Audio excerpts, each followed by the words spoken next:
Hello, my dear students. Welcome to my today's class, my dear students of Honours 4th year. Here, this is Shongita Sharkar, lecturer, Department of English, Goben BM College, Borishal. I think all of you are well and staying with your study and staying at home. So, let's start my today's class. Today, I will take your class on the topics that is Importance of Being Earnest by Oscar Wilde. This is my second lecture on these topics. You know, I have taken a class on these topics, and today I will discuss in a detailed way on these topics and on its, especially here I will focus on its main theme or the story. You know, from this text you have to touch these questions and you have to memorize these questions for your exam preparation. Questions are elements of wit and humor. In what sense Importance of Being Earnest is a comedy of dialogue with little action.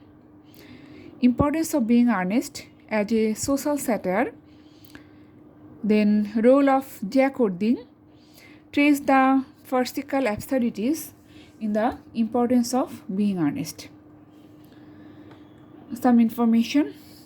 The Importance of Being Earnest, a trivial comedy for serious people, is a play by Oscar Wilde. It is a farcical comedy in which the protagonists maintain fictitious personae to escape burdensome social obligations. Working within the social conventions of late Victorian London, the play's major themes are the triviality with which it treats institutions as serious as marriage and the resulting satire of Victorian ways. Its high farce and witty dialogue have helped make the Importance of Being Earnest Wilde's most enduringly popular play. Use of language. Wilde had long been famous for dialogue and his use of language, while his earlier comedies suffer from an unevenness resulting from the thematic clash between the trivial and the serious.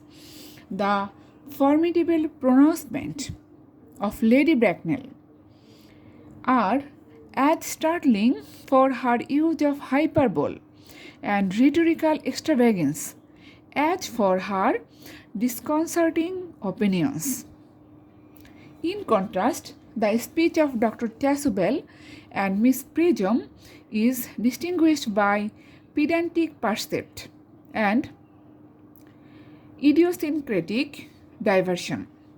Furthermore, the play is full of epigrams and paradoxes. So here we see the famous dialogue, hyperbole, then epigram and paradoxes. Lady Bracknell's line, a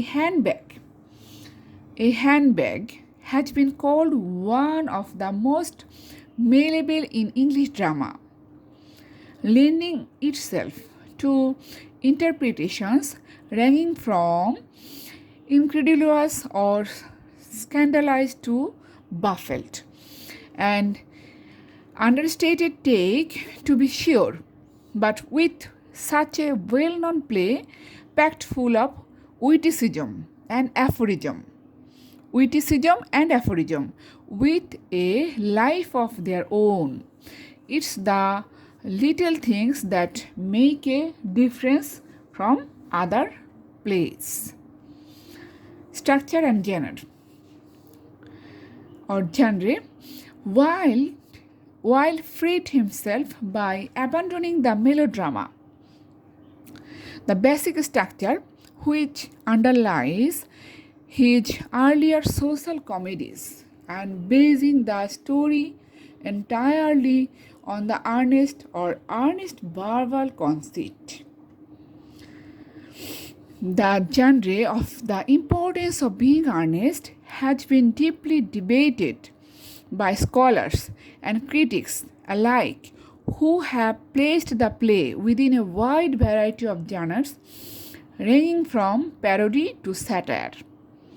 Similarly, Wilde's use of dialogue mocks the upper classes of Victorian England, lending the play a satirical tone. Here I will focus on the main story from the Act 1, Algernon Moncrieff's flat in Half Moon Street. The play opens with Algernon Moncrieff, an ideal young gentleman, receiving his best friend Jack, Ording Ernest. Ernest had come from the country to propose to Algernon's cousin, Gwendolen Fairfax. Algernon refuses to consent until Ernest explains why his cigarette case bears the inscription from little Cecily, with her fondest love to her dear Uncle Jack. Ernest is forced to admit to living a double life. In the country, he assumes a serious attitude for the benefit of his young ward. For the young ward, the heir is Cecily Cardew and goes by the name of John or Jack, while pretending that he must worry about a wrestle younger brother named Ernest in London. Act 1, Algernon Moncrieff's flat in Half Moon Street.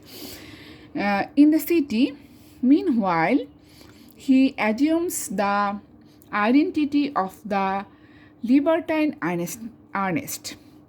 Algernon confesses a similar deception. He pretends to have an invalid friend named Bunbury in the country, whom he can visit whenever he wishes to avoid an unwelcome social obligation.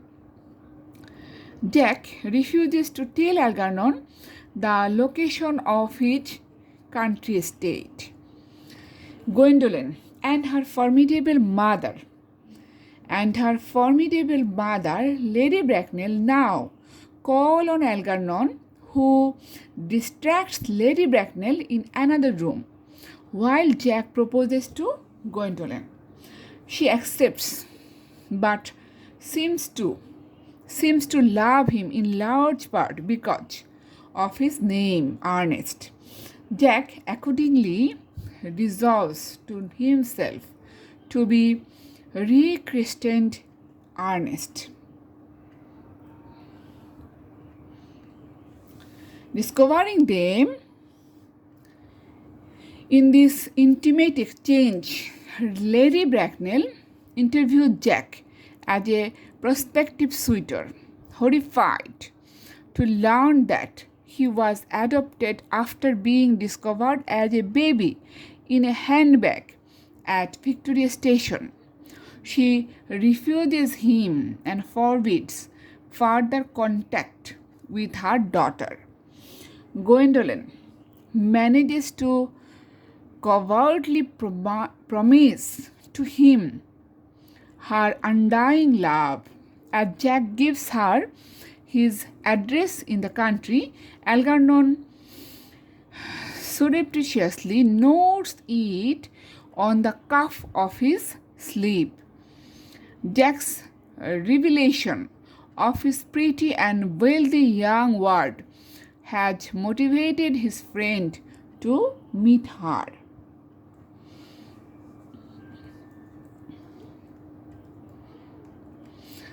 From Act 2, The Garden of the Manor House, Olton. Cecily is studying with her governess, Miss Prism. Algernon arrives, pretending to be Ernest Ording, and soon charms Cecily. Long fascinated by Uncle Jack's hitherto absent black sheep brother, she is predisposed to fall for Algernon in his role of Ernest.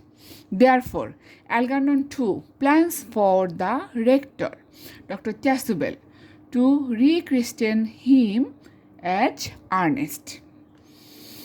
Jack has decided to abandon his double life.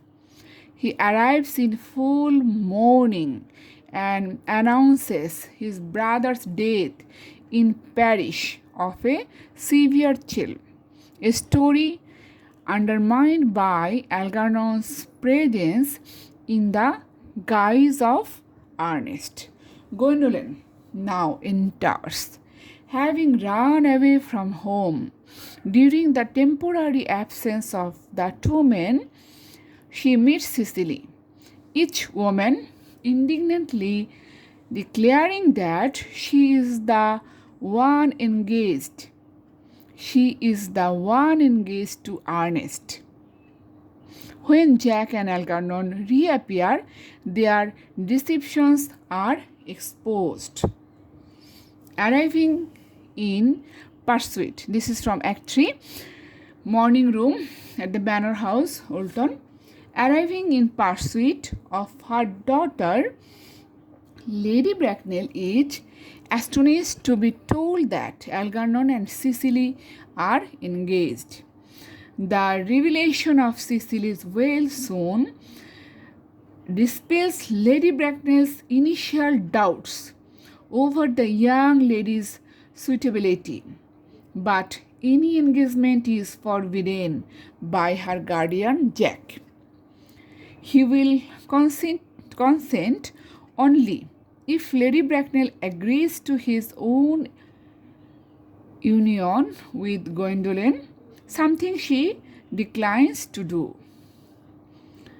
The impasse of broken by the return of Miss Prism, whom Lady Bracknell recognizes as the person who 28 years earlier as a family nursemaid had taken a baby boy for a walk in the perambulator and never returned. Challenged, Miss Prism explains that she had absent-mindedly put the manuscript of a novel she was writing in the perambulator and the baby in a handbag, which she had left at Victoria Station. Jack produces the very same handbag, showing that he is the lost boy, the elder son of Lady Bracknell's late sister, and thus Algernon's elder brother. Having acquired such respectable relations, he is acceptable as a suitor for Gwendolen. Gwendolen, however, insists she can love only a man named Ernest. Lady Bracknell informs Jack that as the firstborn, he would have been named after his father, General Moncrief. His father was General Moncrief. Jack examines the army list and discovers that his father's name and hence his own real name was in fact Ernest. Pretense was reality all along. As the happy couples embrace, Jack and Gwendolen, Algernon and Cecily, and even Dr. Chasuble and Miss Prism. This is the union of this couple.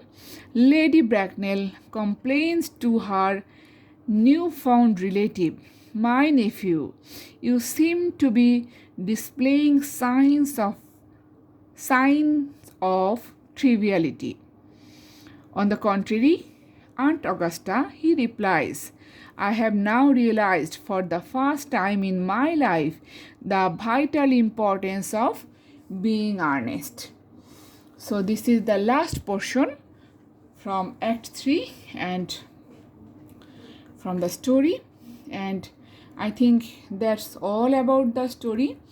In my previous class, in my first lecture, I have explained in a detailed way, and today in my second lecture I also give some more information on the use of language here and the structure and genre, and also on the story act wisely. So here this is 3-act play, and I have tried my level best to discuss in details for your betterment further. So I think you should take your preparation on this course and on these questions. So that's all about my today's class. Thank you very much. Stay at home and stay safe.